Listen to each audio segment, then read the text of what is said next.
मित्र जी को देखा तो नहीं है, लेकिन उस महान शख्सियत के विचारों को परिवार में जाना है।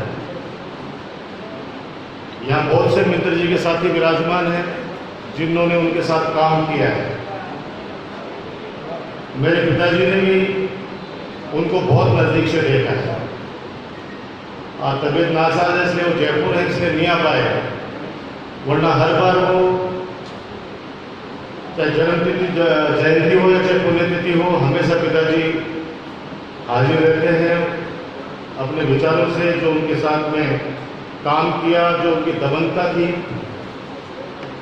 वो उनको हमारे को भी बताते हैं कि आत्मसात करो। और जनता के बीच के अंदर एक ऐसा मैसेज जाना चाहिए कि आपके पास कोई भी व्यक्ति आए वो हिचके नहीं। कोई भी व्यक्ति आपके पास में आए तो ये नहीं सोचे कि मैं किसी मीडिएटर को साथ लेके जाऊं। और आज मुझे खुशी है कि हमारे आचार्य श्री जी महाराज ने और सभी वक्ताओं ने उनके कामों के साथ मेरे कामों को भी जोड़ा, मेरी सेवा को भी जोड़ा। हालांकि वो इतने बड़े व्यक्तित्व थे कि हम तो उनके नाखून के बराबर नहीं हैं, लेकिन कोशिश करते हैं कि हमारे ऐसे लोग जिन्होंने समाज को कुछ दिया है, उन व्यक्तियों को हम लोग उनके कार्यों का, उनकी सेवाओं का अनुकरण करें, उनसे प्रेरणा लें, ताकि भाईचारा बना रहे। छुआछूत शब्द बार बार जुड़ता है उनके साथ कि वो छुआछूत में विश्वास नहीं करते। मैं कह रहा हूँ कि जब लोग इस तरह की बातें जब करते हैं ना, जब प्रदेश के दूसरे हिस्सों में जाते हैं तो हम कहते हैं कि भाई हमारे गांव में तो हमने जब जन्मे उससे हमारा तो पालन पोषण भी ऐसे हमारे परिवार बगल के अंदर, पड़ोस के अंदर, हमारे परिवार के हमारी तय उन्होंने किया है।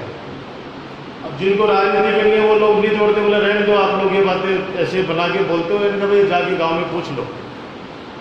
गांव में 10 रुपये को ये भी नहीं पता होता था कि ये बाबू है, ये कौन सी कास्ट को है, ये तो ठीक है। ये जहर तो अब पिछले 15-20 सालों में फैला है, और वो सिर्फ व्यक्तिगत स्वार्थ की वजह से। मिंत्र जी के समय और आज के समय में अंतर इतना जरूर है कि उस समय कोई व्यक्ति अगर मिंत्र जी ने कड़ी कटु बात कह दी तो लोग उसका चुड़ीवाल जी बुरा नहीं मानते। आज के ज़माने में अगर पिता भी पुत्र को कोई बात कह देता है, डांटते, तो उसका भी बुरा माना जाता है। फर्क इतना है। अगर हम लोग उस समय जब मिंत्र जी अपनी स्पष्टवादिता के लिए जाने जाते थे और स्पष्ट रूप से कोई चीज़ कह देते थे, अगर आज कहना शुरू करें तो सुबह से शाम तक 1000 आदमियों को तोड़ दें। तो जगदीश जी गलत करें सर बहुत ही, क्योंकि आज अगर छोटे से बच्चे को भी अगर दादा कहता कि ये टिंगर हटना, तो वो नहीं आएगा, उसको कहना पड़ेगा बाबू इधर। जमाना बिल्कुल अलग हो गया है। वो समय था, आप लोगों ने बहुत नज़दीक से उसका समय देखा है। हम लोगों ने भी, जब हम बच्चे थे, हमने भी थोड़ा सा उस समय को देखा है कि गांव का कोई बुजुर्ग व्यक्ति अगर निकल रहा है और सामने से कोई लड़के आ रहे थे, वो साइड में हो जाया करते थे कि वो आ रहे हैं। आजकल जानबूझ के सामने आते हैं और चौराहे, हर चौराहे पे देख लेना, 60 साल का व्यक्ति भी ताश खेल रहा है, 40 साल का भी, 30 साल का भी, चौथा पार्टनर नहीं मिला तो 10 साल का छोरा भी साथ में। इसलिए फर्क जरूर इतना आ गया है, लेकिन फिर भी, क्योंकि गुरुजी आप बार बार संस्कारों की बात कर रहे थे, ये वास्तव में इनका जो कहने का मतलब ये था कि संयुक्त परिवार का टूटना, हमारे समाज का टूटना अपराध का बढ़ावा देना, अपने अपराध को बढ़ावा देना। जबकि कोई के बाद 20 लाठी होती, मजाल में कोई अपराध कर जाता, काम होगा घर में 20-20 परिवार होता, एक जगह एक चूल्हा पर रोटी बनती। अब क्या हो गया है, अब अकेले रहने की परिपाटी चल पड़ी है। दूसरा व्यक्ति तो दिखना ही नहीं चाहिए, विशेष तौर से जो खून का रिश्ता हो तो दिखना ही नहीं चाहिए।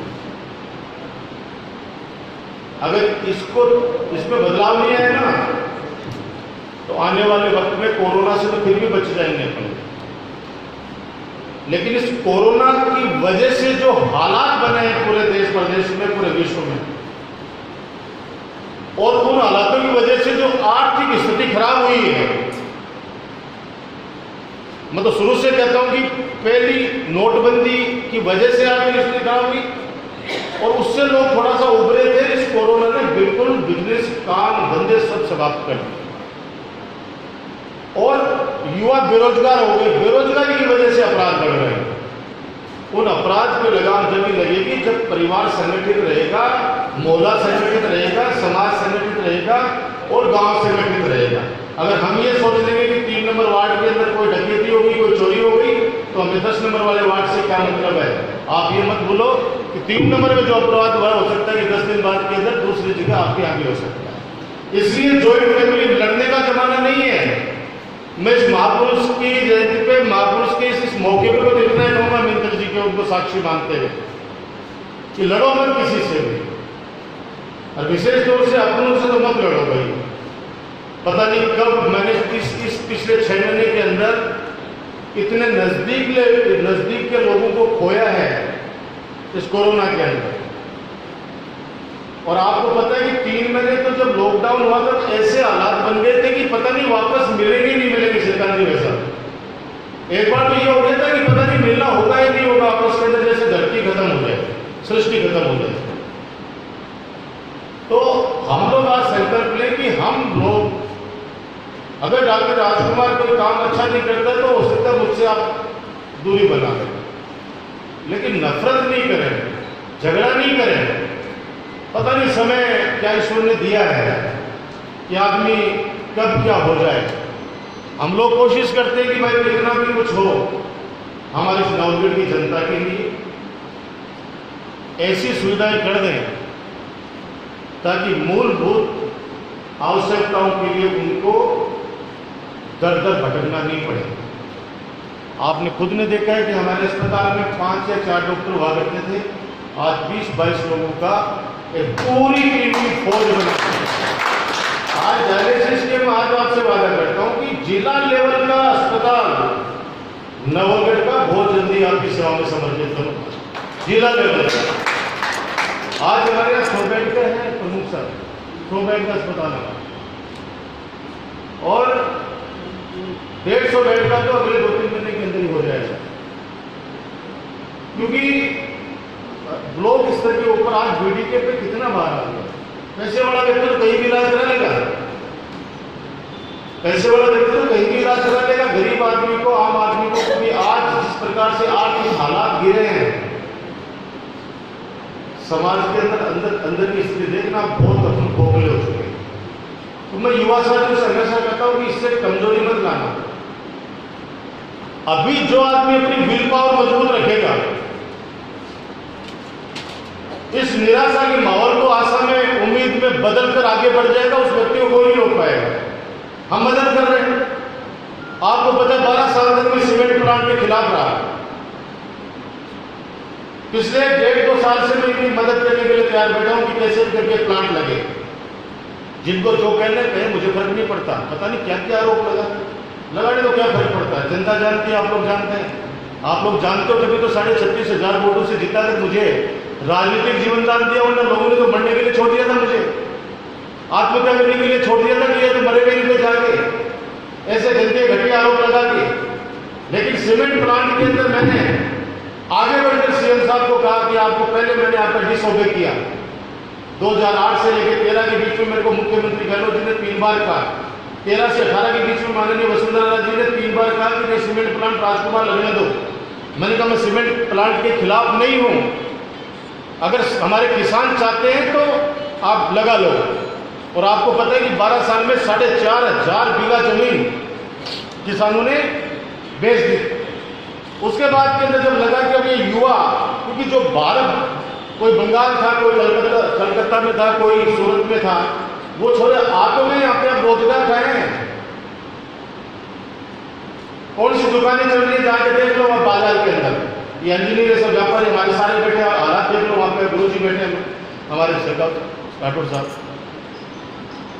तो इसलिए हमने कहा कि सीमेंट प्लांट लगना चाहिए। और मैं वादा करता हूं कि 2-2.5 साल के अंदर अंदर हजारों बच्चे हमारे सीमेंट प्लांट के अंदर रोजगार लगेंगे। मैं तो कोशिश में भी लगा हूँ कि जो दूसरे प्लांट 2 है, अल्ट्रा और द इंडिया, उनसे भी मैंने मुख्यमंत्री जी से चला के आग्रह किया, साहब उनको बोलो वो भी आ जाएगा, ताकि हमारे बच्चे लोग है पानी नहीं मर जाए वो, और पानी पहले किस हो गए भैया, कैसा नहीं मर जाए वो पानी। आजकल लेटेस्ट टेक्नोलॉजी से चीज़ें आ रही है, हर चीज़ के अंदर आ रही है। राजकुमार हम साथ में दे रहे प्लांट वालों का 12 साल में विरोध करता रहा। अरे हालात ऐसे बन रहे हैं। दूसरी बात, 4,500 बीघा जमीन बेच चुके हैं 12 साल में, 500 बीघा जमीन बिकी बची पड़ी थी। तो मुझे तो निर्णय वो लेना जो जनहित के अंदर है। पहले किसान कह रहे थे हम नहीं बेचेंगे 1 इंच भी, मैंने कहा जबरदस्ती कोई नहीं करेगा। अब धड़ाकर सारा का सारा 10 लाख रुपया बीघा में, क्या नहीं है 10 लाख रुपया बीघा। ये प्लांट के अलावा जाओ तो 2 लाख रुपये बीघा मुरा काटने से माल ले लो, 1500 रुपये स्क्वायर फीट मकाना का। ये बात मैं आज इसलिए करूँ कि उन महापुरुषों ने भी नवलगढ़ के अंदर रोजगार का सपना देखा था कि कैसे रोजगार आए। अब जिनको आरोप लगाना है बदराना जोड़ा जो है राजकुमार, अरे तो आंदोलन करो ना, कुल मिलाकर के करो, आप करो तो सही, इकट्ठे तो वो बुलाएंगे सेठ जी को और कहेंगे कि नवलगढ़ के लिए डोनेट करो पूरी की पूरी जमीन। आप लोगों को पता है कि धोखेवाड़ा जोड़ा कभी का बिक चुका था, राजकुमार चट्टान की तरह खड़ा रहा, बीच में 80 बीघा जमीन बिक गई। कोई बोला? मकान बन गए वहां पे, कोई बोला? कोई नहीं बोलेगा। राजकुमार का नाम बीच में लाना कैसे लाओ। अब कोई मेरे साथ के लोग हैं, ये सारे कार्य करता है। एक छोड़ो बबलू से बताओ किस एक्सीडेंट रुको, बोले वो राजकुमार को आदमी है, चालता आदमी नहीं मार रही। अरे मैं कितना आ गया यार, मैं कहां से आ गया उसमें। अगर कोई कार्य करता है तो जमीनों का काम करता है तो कहते ये कला की चोटी है जी, कोई मार्केट बनाने वाला राजकुमार का मार्केट है। दुबई के अंदर मेरे कजिन उन्होंने होटल खोला, वो दुबई में राजकुमार का होटल है, मलेशिया में होटल, ऑस्ट्रेलिया में होटल है, चुनाव नहीं क्या मिलेंगे। तो मैं तो कह रहा हूँ कि भगवान करे वहां के मुंडा में 20 की मारा करते होटल खुले में। गरीबों से कोई अगर 1 रुपया लिया हुआ डॉक्टर राजकुमार ने, उसी दिन राजनीति छोड़ दो। मेहनत करता हूँ, बिजनेस करता हूँ, आज से नहीं बहुत सालों से। 100 से ऊपर आप खुद साक्षी है कि बच्चियों की शादियों के अंदर पूरा का पूरा खर्चा हम लोग उठाए। मैंने कुछ नहीं किया, करने वाला भगवान है, करने वाला ऊपर वाला है, हम निमित्त मात्र हैं। कोरोना काल में भी 1 करोड़ से ऊपर बाबा साहब ने दिया, जिसके सामने झोली बनाई आप सब लोग साक्षी हो, सबने पैसे दिए। शुरुआत मैंने 15 लाख से, मैंने व्यक्तिगत 15 लाख रुपए देवो भैया, 15 लाख रुपए श्रीकांत जी भाई साहब आपके साक्षी है, 15 लाख रुपए हमारे तरफ से देने शुरू किया। एक किसी ने पूछा मेरे से, बोला तो इस मेरे को पहले भैया 15 लाख रुपए जेब से दिए। और उसके बाद में जिनके सामने झोली फैलाई 5 करोड़ रुपए की लागत से गौतम मुरादकर जी ने कॉलेज बना के दी है। आज आपकी सारी फैकल्टी है, उसमें विज्ञान विषय, वाणिज्य और कला संकाय, तीनों ही संकाय एक सपना देखा करते थे। मैं बातें इसलिए करना चाहता हूं कि जिस व्यक्ति ने शुरुआत की, जहां पे बीज डाला कि नवलगढ़ का विकास कैसे हो, और वो व्यक्ति बैठे हैं जिनके सामने बातें करने का कोई औचित्य है, इसलिए बातें कर रहे हैं। बातें बहुत करेंगे आने वाले समय में, बहुत बातें करेंगे। आज 3 फैकल्टी मेरे से यहां से प्रिंसिपल का फोन आया कि बच्चे बहुत रह गए, सेक्शन बढ़ाओ। परसों आदेश आए हैं और 2 सेक्शन आ गए। आपको पता है विज्ञान विषय अगर प्राइवेट कॉलेज में जाएगा पढ़ने के लिए 50-50 हजार रुपये की आवश्यकता पड़ती है। यहाँ पे थोड़े से रुपए ना कुछ 100-500 रुपए के अंदर पढ़ाई कर लेगा बच्चा। लास्ट कट ऑफ गई है 70%। आप सोचिए किस प्रकार की क्वालिटी आएगी उसमें। मैंने जब मुख्यमंत्री जी हम लोगों ने उसका लोकार्पण कर रहे थे, मैंने तो साफ शब्दों में कहा गौतम मुरादकर जी, मैंने सीएम साहब को कहा कि हमारे मामा साहब को बोलने दीजिए।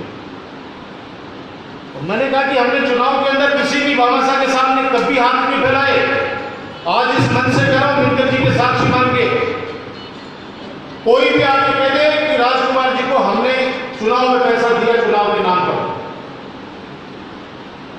नवोदय के नाम पर करोड़ों रुपए मेरी जुबान पे मैंने जहां जहां मैंने फैलाई, चाहे गौतम मुरारका जी हो, चाहे कमल मुरारका जी हो, चाहे और कोई भामाशाह हो, उन्हें दोनों हाथों से।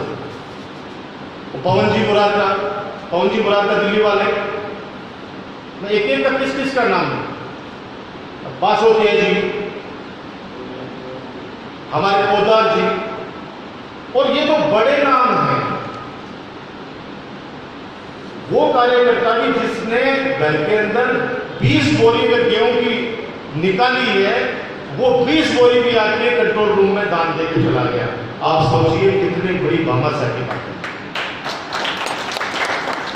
सुनते कोई भी व्यक्ति घर में जिसकी औरत बात नहीं मानते, लुगाई बात नहीं माने, वो बनाया वीडियो फटते फेंक देता है। सीवरेज के अंदर 150 करोड़ रुपए खा गया राजकुमार। अरे यार, टोटल सीवरेज योजना 80 करोड़ की, काम हुआ है कि 30 करोड़ का, और खा गए 150 करोड़। भगवान मांगे कीड़ा पड़ के मर जाएगा आदमी, सीढ़ी में पड़ा पड़ा। वो लोग हमारा हौसला तोड़ना चाहते हैं। लेकिन खुशकिस्मत हूं, आप लोगों ने कभी डॉक्टर राजकुमार का हौसला टूटने नहीं दिया। आपने मेरी मदद की, हमेशा साथ दिया। तो किस बात का है कि जो षड्यंत्र चुनाव में रचा गया, आज 2 साल से आपका नवोदय मंत्री पद से वंचित है, सिर्फ उस वजह से। वो षड्यंत्र उन धोखेबाजों ने अगर नहीं किया होता, अपनी बहन बेटी को यूज नहीं किया होता, तो आज नवोदय 2 साल के अंदर आप सोच नहीं सकते कहां जाता। याद कर लो मेरा 5 साल का कार्यकाल जो मंत्री था उस समय, और मैंने कभी किसी को नहीं कहा ये अब मेरे काम को पसंद करते हो, मेरी सेवा को पसंद करते हो तो मेरे आशीर्वाद करते ना, बाकी वोट मन का है, जिसकी मन में जचेगी वो उसको देगा। मैं कोई राजनीतिज्ञ का बेटा नहीं, मेरी पसंद से, मेरी मर्जी से इस राजनीति में आया और जन सेवा का आधार बना के आया। और आप लोगों ने गांव-गांव का वो व्यक्ति मेरे साथ खड़ा रहा। आप सोचिए, बड़े बड़े दरख्त होते हैं ना, वो टूट जाते हैं ऐसे आरोपों से, लेकिन हमेशा बुजुर्गों ने कहा कि सत्य परेशान हो सकता है, पराजित नहीं हो सकता। आप क्या सोच रहे हो, अभी भी पीछा छोड़ दिया लोगों ने? नहीं छोड़ा। हालांकि कहा तो ये जाता है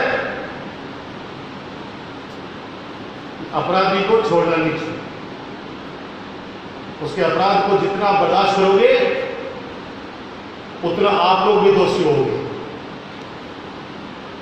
मैं सोच रहा हूं कि ऐसे व्यक्ति, क्योंकि जब लगा कि उनको भी वापस मंत्री पद मिल सकता है, फौरों में नाम आया, वापस अपनी सरगुनी चाल खेलना शुरू कर। आप लोगों को क्या क्या बताऊं कि आप लोग तकलीफ पाओगे सुन के, क्योंकि जो अपनी बहन बेटी को सड़क पे बिठाते, बाजार में बेचते, वो व्यक्ति कुछ भी कर सकता है, वो कुछ भी कर सकता है वो व्यक्ति। और मैं आज कहता हूं आपको कि किए की सजा बहुत लोगों को मिली है, उनको मिलेगी। आज भी डॉक्टर राजकुमार को अगर नवलगढ़ का नाम पूरे देश विदेश के अंदर बदनाम होता है, आप सोच नहीं सकते क्या बीतती है। अच्छा ही कोई चीज आती है, सीना गर्व से जुड़ा होता है, यहाँ नहीं हमारा। सच्चाई पीछे कौन जानता है? कोई नहीं जानता। सब अखबार में पढ़ लेते हैं, अरे ऐसा ही होगा। और सबसे ज्यादा वो व्यक्ति सोचता है जो घर के अंदर खुद का कैरेक्टर ऐसा है, खुद का, वो जरूर सोचेगा कि हाँ सब ऐसे होते हैं। नहीं होते भैया। हमारी नवगढ़ की जनता ने डॉक्टर राजकुमार को सर्टिफिकेट दिया, आप लोगों ने सर्टिफिकेट दिया, 36 कौम की मेरी जनता ने सर्टिफिकेट दिया कि आज आपके सामने मैं जिंदा खड़ा। और मैं इतना आपको कह सकता हूं कि आप लोगों की आन बान शान हमेशा बनी रहेगी। और जो लोग निगेटिव सोचते हैं उनसे भगवान से, बाबा राम साहब से प्रार्थना करता हूं कि वो सद्बुद्धि दे उनको। अगर डॉक्टर राजकुमार को पसंद नहीं करते कोई बात नहीं, किसी और को पसंद करते हैं उसे साथ में हमें बख्शो।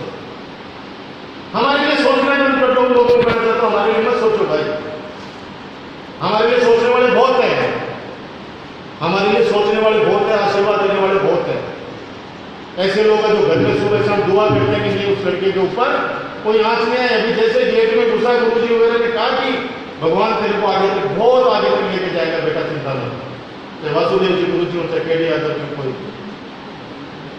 ये सब चीजें, सब दुआओं का फल है। आप मेरी ताकत हो, माफ का ताकत। आदरणीय स्वर्गीय हमारे केसर देव जी मित्तर के पद चिन्हों पर चलकर उनकी प्रेरणा से, और उनकी नहीं, जो भी हमारे नवलगढ़ के अंदर जिन्होंने भी इतना सब योगदान दिया सकारात्मक, वो सब हमारे सरमाथे पे हैं। उनका सम्मान करके इस नवलगढ़ को आगे बढ़ाना हमारा काम है। नवलगढ़ शहर बहुत अच्छा हो गया है, 10% 15% कहीं भी दिक्कत है, अभी चलने वाले हैं। यहाँ से सीधे अपन नगर पालिका चलेंगे। तो मैं आपसे रिक्वेस्ट करूँगा कि 5-10 लोगों की आप कमेटी बना